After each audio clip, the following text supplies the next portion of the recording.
Ever notice how some company names become like synonymous with their whole industry? You say Morgan Stanley and it's all like high stakes trading floors, billion-dollar deals. But what's really going on under the surface of this financial giant? Well, that's what we're looking at today. We're diving deep, headfirst even, into Morgan Stanley's world using their own 10K reports. We've got 4 of them, from 2020 to 2023. Think of these 10Ks like a company's annual X-ray. It's a regulatory requirement, sure, but it reveals the inner workings and maybe even some potential vulnerabilities of these publicly traded companies. Okay, so less Wolf of Wall Street and more like a peek behind the curtain. Like, what surprises are we hoping to find in these reports? We're searching for those aha moments, the ones that reveal Morgan Stanley's priorities, the risks they're willing to take, and maybe even what they'd prefer to keep under wraps. Let's start with their 2020 report then. Specifically, the competition section. They're not just dealing with a little bit of healthy competition. It's like they're in a wrestling match with, like, a whole pack of rivals. It's a sign of how the financial landscape is evolving. Morgan Stanley actually points out that they're facing competition from a surprisingly diverse range of players. It's not just the other big banks, but also commercial banks, brokerage firms, insurance companies, even energy companies, and those like agile little fintech startups. Wow, so everyone wants a piece of that financial pie. But what makes this competition so significant, especially for a giant like Morgan Stanley? It forces them to adapt. Think about how technology and deregulation are blurring the lines between what used to be very clearly defined financial services. You've got fintech companies like Robinhood shaking up the stock trading game, while at the same time, those big tech companies are dipping their toes into the world of payment processing. Morgan Stanley's no longer competing on just Wall Street. They're on a global playing field now, with a whole new set of rules. And this is where it gets really interesting to me. Their 2020 report actually mentions that all those regulations that everyone assumes give these big institutions an advantage might actually be holding them back, especially compared to those more nimble, less regulated newcomers. It's a bit of a double-edged sword, wouldn't you say? Absolutely. It highlights how regulators have to walk this tightrope. They need to ensure consumer protection while also fostering innovation. And for Morgan Stanley, it means they need to find ways to use their legacy, their expertise, while also adapting to this rapidly changing world. Speaking of adapting to change, let's move on to the risk factors section of their 2020 and 2022 reports. Morgan Stanley spends a lot of time in these reports talking about their reliance on technology and the potential for systems to fail. I mean, it's something we've all become familiar with in our own lives. Right. It's not just a website crashing during a busy trading day, though. Although, that can be bad enough. They're talking about the immense complexity of their systems and what that means if there were ever a major technological failure, the potential domino effect. That makes me think about systemic risk, where one failure can ripple through the entire financial system. Yeah, and the 2008 financial crisis is a stark reminder of how interconnected everything is in the financial world. One misstep, one overlooked vulnerability, and the impact can be felt globally. So are we all just one algorithm malfunction away from another financial meltdown? Not necessarily. Morgan Stanley, like other financial institutions, invests heavily in risk management. They're constantly testing their systems, trying to anticipate potential weaknesses. But it's striking that they're so transparent about this vulnerability. They're acknowledging that even the most sophisticated systems have limitations, especially in a world that relies so heavily on technology. Okay, so it's like a high-stakes game of Jenga. Pull out the wrong piece and the whole thing could come crashing down. But let's shift gears from tech for a minute. Morgan Stanley highlights another kind of risk I found interesting, and that's their global exposure. Right, country risk. That's the potential for losses based on what's happening in a foreign country. And it's not just theoretical. The 2020 report actually breaks down Morgan Stanley's net exposure by country. Germany and France are at the top of that list. Okay, I get that global events impact everyone, but why should I care if Morgan Stanley has exposure in, say, Germany? How does that impact my world? It goes back to that idea of interconnectedness we were talking about. Let's imagine Germany goes through a major economic downturn. Suddenly, Morgan Stanley's investments, their loans in that country, those are all at risk. And those losses impact their overall financial health, which given their size, could then ripple through the U.S. financial system, even globally. It's not just about Germany. It's the potential chain reaction, Yeah. like a financial butterfly effect. Exactly. And it's not just economic downturns. The 10K talks about political instability, regulatory changes, even natural disasters in a foreign country. They're all part of Morgan Stanley's risk assessment. Wow, it really shows how globalized finance has become. It's not isolated events anymore. Everything's connected. And this is where their 10K gets really interesting because it's not just about Morgan Stanley, but the whole financial ecosystem. It's like having access to their global risk map, where the potential vulnerabilities are and how those shocks can be transmitted across borders. Speaking of potential vulnerabilities, Morgan Stanley has a whole section in their 10K on something called model risk. Now, I don't know about you, but when I hear model, I'm picturing like those elaborate architectural models, but I have a feeling we're talking about something a bit different here. Right, models.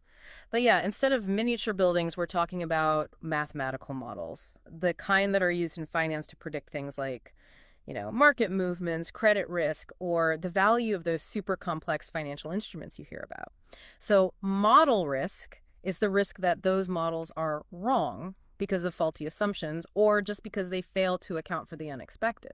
Okay, so like those weather apps that tell you it's going to be sunny, but then a hurricane rolls in. Except in this case, it's not just a ruined picnic. The consequences could be much more serious. Yeah, and we've seen how bad those consequences can be. The 2008 financial crisis, at least in part, was fueled by institutions relying on models that underestimated the risk of subprime mortgages. When the housing bubble burst, those models were totally exposed. All right, and the rest is history. So how does Morgan Stanley try to mitigate model risk? Do they have, like, a team of math geniuses constantly checking their equations? Well, they actually have a whole department for it, the Model Risk Management Department. Their job is to oversee every stage, from development to validation to implementation of all the models used by the firm. They even run these things called stress tests to see how the models would perform under extreme market conditions. Stress tests for algorithms. Yeah. What do they make them run a digital obstacle course? Kind of. They simulate adverse events like a stock market crash or a global recession, to see how the models hold up. The goal is to try to identify any weaknesses in their assumptions and then refine them before a real crisis happens. So it's all about preparation, anticipating those what-if scenarios. Exactly, and it's an ongoing process. And it's not just Morgan Stanley. Regulators get involved too. They'll set standards for model risk management and even conduct their own stress tests to try to ensure the stability of the whole financial system. So we've covered competition, technology risks, and those complex financial models. But I'm curious, how does Morgan Stanley actually make money? Where does all the revenue come from? So this is where we get into their business model. Their 2020 and 2021 reports both emphasize net interest revenue as a key part of their earnings. Net interest revenue. I have to be honest, that sounds a little technical. Can you break that down for me? Oh, it's actually pretty simple. It's the difference between the interest income Morgan Stanley makes on loans and investments and the interest expense they pay on their own borrowings. Ah, okay. So it's like their profit margin on lending activities. Yeah. They lend money at a higher rate than they borrow it, and that difference is revenue. Exactly. It's a fundamental measure for any financial institution. Of course, with Morgan Stanley, you're talking about the scale and diversity of their loans and investments. It gets a bit more complicated. Factors like current interest rates, the economy, what kinds of assets they're holding, all of that plays a role in net interest revenue. Now that you mention it, their 2020 report does say there was a decrease in net interest revenue compared to the previous year, and they blame it on those historically low interest rates we saw at the time. Right. Central banks around the world, including the Fed here in the U.S., were lowering interest rates trying to stimulate growth during the pandemic. And while, yeah, that helped some businesses and consumers get cheaper credit, it did put downward pressure on net interest revenue for banks like Morgan Stanley. But they also mentioned that acquiring E-Trade actually helped to offset that decline. That's an interesting point. That acquisition brought in a huge number of new deposits, primarily from E-Trade's customer base, which was mostly retail investors. And those deposits gave Morgan Stanley more capital that they could then lend out. So it did help offset the negative impact from those lower interest rates. So even in a tough economy, Morgan Stanley found a way to adapt and boost revenue. Yeah, and this is where their acquisitions and diversification really come into play.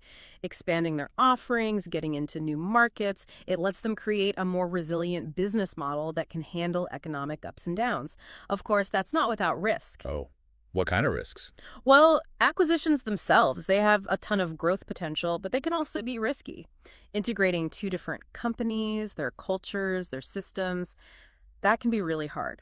There's always a chance that the expected benefits don't actually happen or that unexpected challenges pop up during the process. High risk, high reward. It seems like Morgan Stanley's willing to make these big moves, even with the uncertainty. That calculated risk-taking is definitely part of their strategy, but don't forget, their 10K reports really emphasize risk management. They want to make sure they've got systems in place to assess and mitigate any potential downsides. It's like a balancing act, pushing for growth and trying to manage risk at the same time.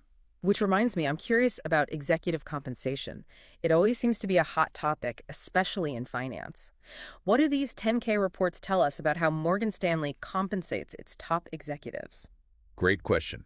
That compensation discussion and analysis section is often one of the most interesting, even controversial parts of these reports. And Morgan Stanley's is no exception. They break down their compensation structure in pretty good detail, especially for the top tier. So are we talking big bonuses and stock options? It's a mix. Salary, bonuses, stock awards, other benefits. They're all designed to, attract and retain top talent while also aligning their interests with the company's performance. But it's not just about throwing money at the problem. Morgan Stanley uses something called deferred cash-based compensation. Deferred compensation. That's the new one. What's the logic there? It encourages long-term thinking. It discourages those short-term bets that might look good on paper, but could end up hurting the company later on. Instead of getting that entire bonus upfront, executives receive a portion of it over a period of several years. So their rewards are tied to the long-term success of the company. If they make good decisions that benefit the company down the line, they benefit too. But if those decisions backfire... Exactly. It's a way to keep their skin in the game, so to speak. It's a common practice in finance, and it's supposed to better align their interests with those of the shareholders. But, it's not perfect. There are always going to be people who try to game the system. I guess it always comes back to the human element, even in a world of complex financial models and algorithms. But we're running out of time for this deep dive. Before we wrap up, though, are there any other interesting tidbits hidden in these 10Ks? Anything we missed? Oh, definitely. We've barely scratched the surface. There's a whole other side to Morgan Stanley. It's not just about balance sheets. It's about how they're positioning themselves, not just as a financial powerhouse, but also as a company that has to deal with the changing expectations of investors in the world. Welcome back to the deep dive. It's funny, we started talking about billion-dollar deals and high-stakes trading, but we've ended up in this surprisingly human territory. Like even in finance, it comes down to people and incentives and finding a balance between ambition and responsibility. But we still have some unfinished business with these 10Ks. You mentioned there were more surprises. Oh, yeah. Remember those performance stock units, the PSUs? Right. It's like a bonus structure, but instead of cash, they get company stock. Exactly, but they only get that stock if they hit certain performance goals. Okay, so they're invested in the company's success, literally. That makes sense. But how do they decide what success even means? Like, what are the actual goals? And that's where the 10Ks get really interesting. They do outline the general criteria, things like revenue growth, return on equity, strategic goals like expanding into new markets, but it gets more complex. Wait, so defining success for a company like Morgan Stanley isn't straightforward. There's wiggle room. Well, yeah, the 10K gives you the what metrics they use, but the how much weight each metric gets, how they set those targets in the first place, that's the juicy stuff. It's not just about hitting some magic number. It's about how they determine that number. So even with these reports, there's still some mystery. We can see what they're doing, but not always why. I get why executive compensation is such a big deal. Exactly. And it's not just about the potential for those big bonuses. Critics say this lack of transparency makes you wonder, are these goals really about long-term value for the company, or are they pushing for short-term gains that might not be sustainable? It's a tough balance, and something regulators are definitely keeping an eye on. But let's switch gears again. Morgan Stanley's 2023 report mentions something called a regulatory capital treatment event. Sounds a little ominous, doesn't it? It does, right. But it's more of a regulatory adjustment, not some big, scary event. Banks need to hold a certain amount of capital, essentially a buffer, to protect against losses. The amount of capital depends on how risky their assets and activities are considered. So riskier moves, bigger cushion. Got it. But where does this regulatory capital treatment event thing come in? These happen when regulations change in a way that could impact how much capital Morgan Stanley or any bank has to hold. Like they might change how they categorize certain assets in terms of risk, or there might be new rules about specific financial activities. Ah, so the government's always adjusting the rules of the game, and Morgan Stanley have to adjust their strategy. Yeah, you could put it that way. And these adjustments, they can impact their whole business. They might have to raise more capital, which costs money, or they might have to cut back on certain activities to meet those new requirements. It shows how closely tied the financial industry is to these regulations. Speaking of ties, let's go back to the E-Trade acquisition. We talked about revenue, but what does it mean for regular investors, like people who are using E-Trade before? It's a really good question, and it points to this bigger trend, the rise of the do-it-yourself investor. E-Trade was known for being user-friendly. It was for individual investors who manage their own portfolios. So by acquiring them, Morgan Stanley's tapping into this DIY investing world. Exactly. They're not ignoring those shifting dynamics. It lets them offer more services, reach a new group of potential clients, maybe even attract younger investors. Smart, but it does make you think about potential conflicts of interest. Morgan Stanley works with huge corporations and funds. Now they're dealing with individual investors too. Can they really serve both without one influencing the other? Right, and that's a major concern for regulators. There are supposed to be safeguards, like they need separate teams to work with different types of clients, and there are rules about sharing non-public information. So some protections, but it definitely needs close attention from regulators and from investors themselves. Absolutely. Transparency is key. But this isn't just about Morgan Stanley. It shows how the whole financial landscape is changing. It's an interesting thought. We started this deep dive trying to understand Morgan Stanley, but it's given us a glimpse into the future of finance. That's the thing about these 10Ks. They're not just boring financial documents. They're stories. Stories about strategy and adaptation and navigating risk and opportunity. This has been enlightening, to say the least. We've talked about competition, how they deal with risk, revenue, acquisitions, even how they pay their executives. I didn't realize how much information these 10Ks could hold. They're gold mines for anyone willing to dig in, and this is just the start. Exactly. We want you to go check out these 10Ks yourselves. Put your thinking caps on and see what you can find. You might be surprised. That's what we're all about, giving you the knowledge to ask questions, challenge assumptions,